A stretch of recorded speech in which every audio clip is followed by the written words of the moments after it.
Okay, we're back. All right, everyone, let's settle in. We're diving straight into the engine room today. Oh, I am ready. I've been waiting to get to this part. It's like the moment you finally get the source code for why your own body behaves the way it does. Or why you suddenly want to do something stupid at 2 a.m. Please, Paco. Your stupid is just a lack of brake calibration. Well, speaking of calibration, we're looking at Emily Nagoski's Come As You Are. And she starts this section with a heavy hitter, a quote from Daniel Kahneman about how you only realize a theoretical advance has happened once you can't understand why you were ever too blind to see the obvious. It's such a powerful way to frame it.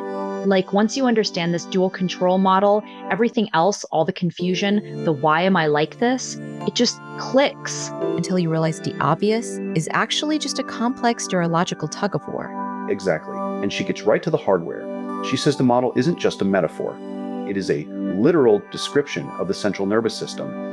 You have the sexual excitation system, the SE, which is your accelerator. It's constantly scanning smells, sights, even just a random thought. It's all sending turn-on signals to the genitals. And it's happening way below our consciousness. You don't even know it's working until you're suddenly, physically there. Which is great until you're in a business meeting and you smell someone's really specific perfume and boom. System error. That's where the other part comes in. The sexual inhibition system. The SI. The brakes. Right. And she makes a really crucial distinction here. She says inhibition doesn't mean being shy. It means neurological off signals. And she breaks it down into two different types of brakes. There's the foot brake, the one that responds to immediate threats. Like, wait, there's a risk of an STI, or wait, my grandma is walking into the room. The grandma switch. That is a legendary way to describe a neurological override. It really is. But then she talks about the second one, the handbrake. And this is the one that's much more insidious. It's a chronic low-level no thank you signal. It's like driving with the handbrake partially engaged. You can move, sure, but you're burning way more fuel, it's taking way longer, and you're just struggling. She links the handbrake specifically to the fear of performance failure. Not the fear of the consequence, but the fear that you won't achieve the goal, like, what if I don't orgasm? Man, that's heavy.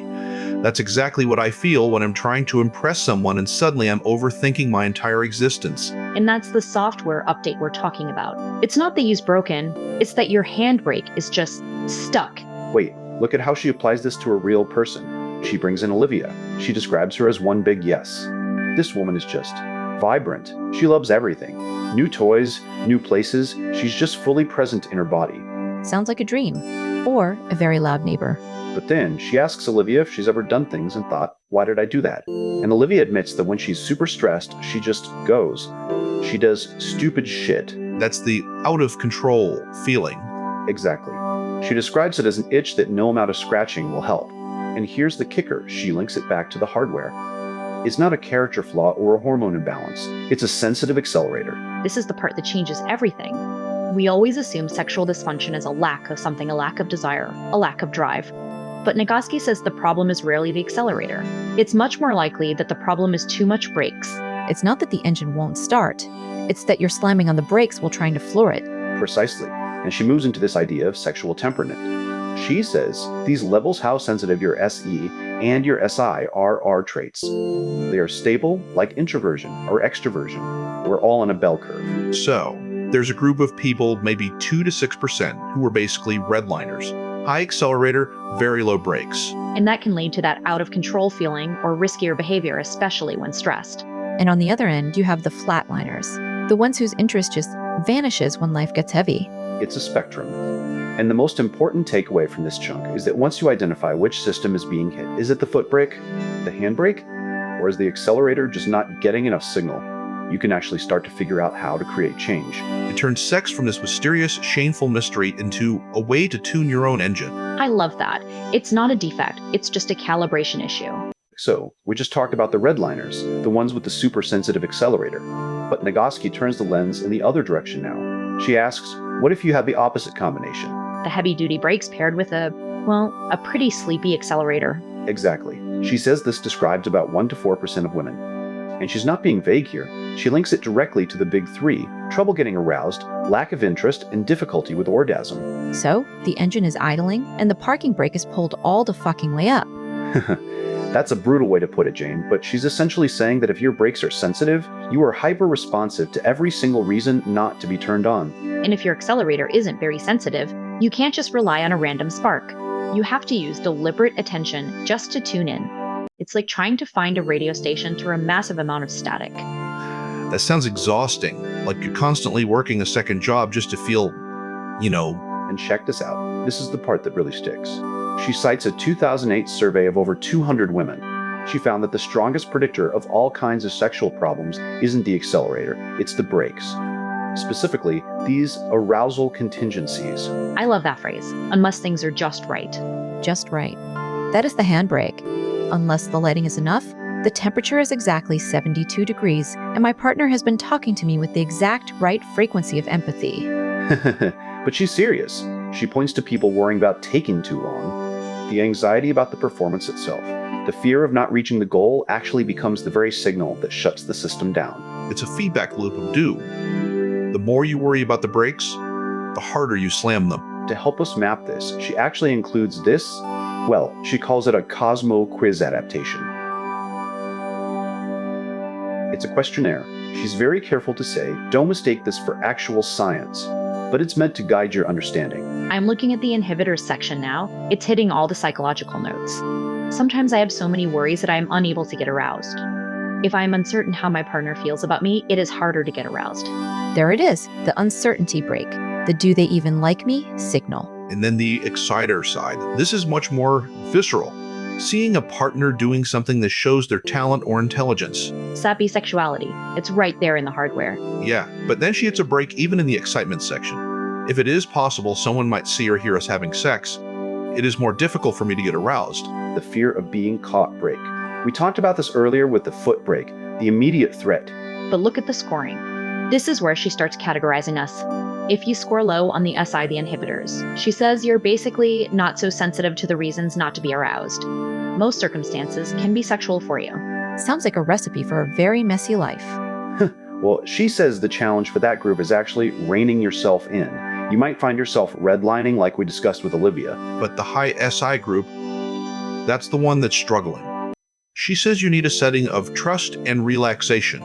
You can't just jump into it. You need the environment to be curated. And it's the same for the accelerator. If you're low SE, you might need more intensity like, hey, grab the vibrator, we need to boost the signal. A software patch for the libido. But here is the most beautiful thing she says.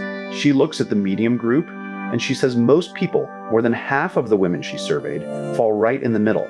Medium means you can say to yourself, hey, I'm normal. That is such a massive relief. To realize that being middle of the road isn't a lack of passion, it's just the standard setting. Right. The value isn't in discovering you're a freak of nature. The value is realizing that the accelerator and the brakes are separate. You can have a great accelerator, but if your life is full of hand-brake triggers, you'll never feel the speed. So, you don't need a new engine, you just need to learn how to release the brake. And maybe find some better sexy contexts. Exactly. The software update is already there. We just need to learn how to run the program without the interrupts. Okay, so we've established the mechanics, we have the accelerator and the brakes, but now, Nagoski moves from the theory into a real-world case study. She introduces us to Camilla. Oh, I love a good case study. It makes the science feel human. Exactly. And Camilla is described as this brilliant, curious artist. She's the type of person who doesn't just read about sex, she reads the original research. So, she's basically a version of Seth. Maybe. But here's Camilla's dilemma. She's intellectually hungry for sex knowledge, but she has this contrastingly small desire to actually, do it. Wait, so she's not lacking the interest? She's just not experiencing that out of the blue spark? Precisely. She doesn't get that spontaneous lightning strike desire. So, Nagoski starts running the diagnostic we talked about earlier. She asks the inhibitor questions. Do things have to be just right? Do you need total trust? Are you worrying about sex while you're having it? And the answer is, not really, not really, and not really. Her brakes aren't the problem. So, if it's not the brakes, She moves to the exciter questions. Does seeing your partner do something skillful turn you on? Are you aroused by smells or fantasies? And Camilla's response is, not really, heck no, and what fantasies? Ouch. That is a very quiet engine. It's what she calls low SE. It doesn't mean she's not interested in the idea of sex. It just means her brain requires a massive amount of stimulation, a huge pile of on signals just to cross the threshold into actually being aroused. So she's not broken. She just needs a lot of fuel to get the car moving.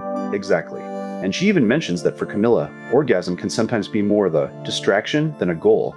She loves the intimacy, the playing, but sometimes she's just as happy cooking with her husband as she is having sex. I mean, honestly, I get that. Sometimes the vibe is just dinner.